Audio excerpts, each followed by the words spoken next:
Hey Michigan fans, welcome to the Wolverine247 Weekend Wrap-Up. I'm your host Zach Shaw, and we're still not canceled, we're still outside, and we're still bringing you all the things to know from this weekend's game.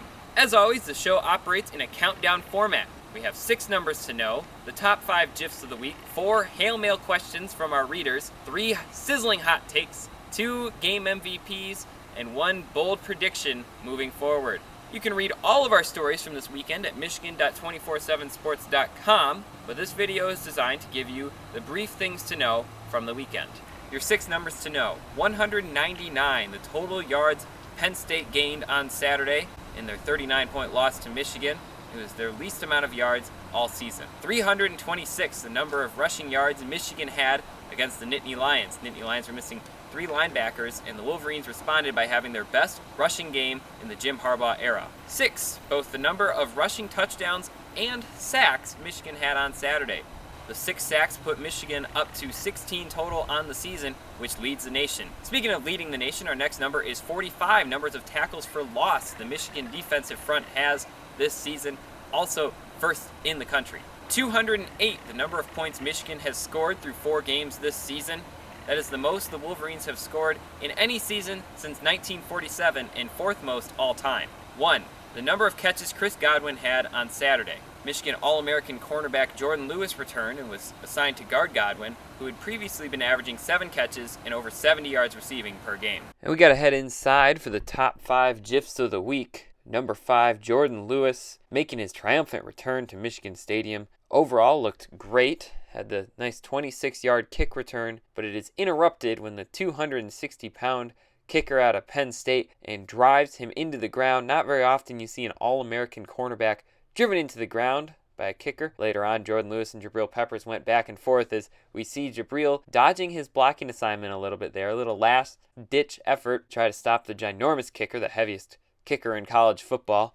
He's gone viral before, and he does again with this drive of Jordan Lewis. Our next GIF is a little bit less painful for the Wolverines, but still potentially equally as embarrassing. Jabril Peppers, early on in the game, after the first 3-and-out forced, he takes a punt return. He goes all the way past the 10-yard line, but he stumbles. He doesn't get tackled. Nobody's there except him and his own feet. The only thing that can stop Jabril Peppers is his own speed. As he stumbles, he tries to swim his way toward the end zone, but there is no water, so he falls to the turf instead. Still an excellent return, just came up a little bit short on the touchdown. Next up on our list, we have Wilton Speight. Yes, that Wilton Speight, like a gazelle in pads, scrambling 7 yards on a 4th and 7, dodging 2 defenders, breaking a tackle, and lunging and diving and leaping toward the first down marker. Heck of a play, but would not be surprised if Denard Robinson was shaking his head in pity. Far cry from the mobile quarterbacks of a few years ago, but he got the job done and got a crucial first down early on in the game.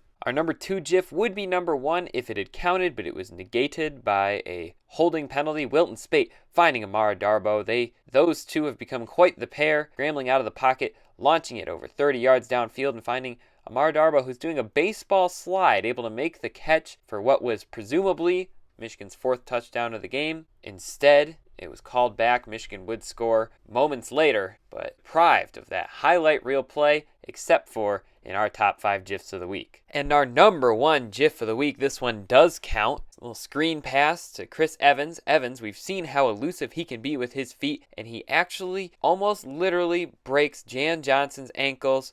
The Penn State linebacker was down for several minutes after this play as we see Evans come in and whoop! One more time in case you missed it. Whoop!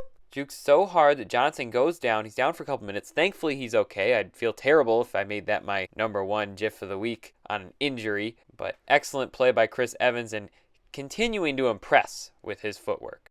And that's why he's got our number 1 GIF of the week. And now it's time for our 4 Hail Mail questions from the weekend. To submit the questions, all you have to do is go to michigan.247sports.com. I will post a thread seeking questions. All you have to do is fire away. First question comes from Bounds, who asked, "Now what are we going to panic about? Seriously, what are the biggest remaining holes on this team?" Bounds, that's a good question.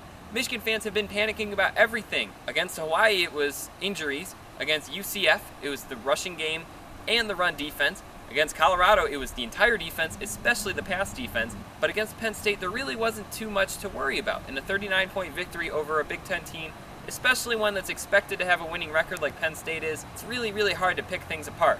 However, Michigan fans do love to worry, so I will go ahead and give you a breakdown guide. Bounds, if you're looking to panic, you can panic about consistency.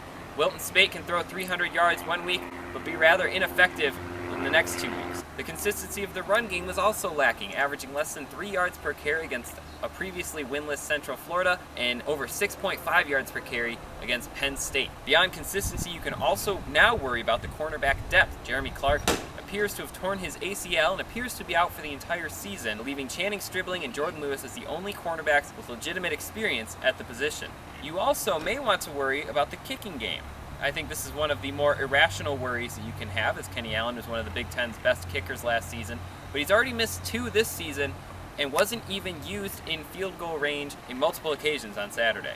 Because it hasn't really been tested, you can also panic about the passing game and whether it can actually make a difference when Michigan falls behind. Wilton Speight has looked consistent, hasn't thrown interceptions, but most of his throws have come against either vastly inferior defenses or in blowout, almost practice-type situations. He hasn't had to lead a comeback. He hasn't had to go up against a top-flight pass defense. So we just don't know, which, again, when you're picking and choosing things to panic about, not knowing may be not good. Our next question comes from Ryan Peterman27, who asks, who takes over for Clark? Yes, as I mentioned, Jeremy Clark probably out for the year. Behind him, of course, was Channing Stribling. I think Stribling and Jordan Lewis form one of the best cornerback duos in the country, which says a lot about the cornerbacks that they possibly have 3 of the top 20 to 50 or so cornerbacks in the country, but they lose one. So who replaces him? Right now it looks like Brandon Watson is the first guy in behind Clark. Cornerbacks coach Mike Zordich was pretty impressed with Watson in his brief appearances in the first 3 games of the season. Behind Watson, I think you can look at Lavert Hill, David Long, Keith Washington. All those guys are eventually going to have to play when Jordan Lewis and Channing Stribling disappear. So it's important for them to get some game action now. Our next question comes from the General Grant, who asks, I got the impression Michigan was practicing yesterday. It seemed as if they did things they didn't need to do just so they could have it on film to work with the team. Does our staff do that, or is it just how it appeared? General, every coach does it to some extent. When they are in blowout formation, and even when they have a little bit to give, like a 2nd and long situation, or when they're down a lot or up by a lot, or it's early in the game, coaches will try things, they'll experiment. Every coach does it, but how frequently they do it does vary. I do think Michigan did it a little bit more than you would normally expect them to do against Penn State, and that's because Michigan was up by so much. We saw them avoid field goals and try 4th down situations. We saw them try some pretty neat running plays, including quarterback draw over and over and over. We saw them do an entire drive where they did the exact same play over and over and over, and they just did it on 4 different running backs. They changed which player, that was the only variable they changed, or which direction they went. They had a little bit of fun. They tried to get a lot of bodies in, which is another thing that coaches might experiment with, and they tried to keep the playbook relatively secret for some of the bigger games moving forward. Personally, I think it's a fine idea, especially when you're up by that much and you still don't know everything about your team. Our final question comes from nfox220, who says, there were not many vertical shots downfield against PSU. Do you expect that to change against UW? And nfox, I do think that they will try it a little bit more against Wisconsin. Penn State, for all of their flaws, actually is pretty stout in the pass defense. They're in the top 20 in yards allowed per game, yards allowed per attempt, touchdowns allowed. They're actually quite good at controlling the passing game, especially the deep passing game. Not to mention Michigan was up by 3 scores at halftime, so they didn't really need to do a lot. As for whether or not we'll see more of it against Wisconsin, I'm hesitant to say yes, but I do think there will be more attempts. Wisconsin not quite as stout in the pass game. However, Harbaugh has said over and over and over again that the key to good quarterback play is to avoid turnovers. Wisconsin already has 6 interceptions this season on opposing quarterbacks, including 3 from Tyler O'Connor when they were in East Lansing on Saturday. So my guess is that Michigan is hesitant to do so, but doesn't shy away from taking a couple deep shots. The game remains close after the first quarter.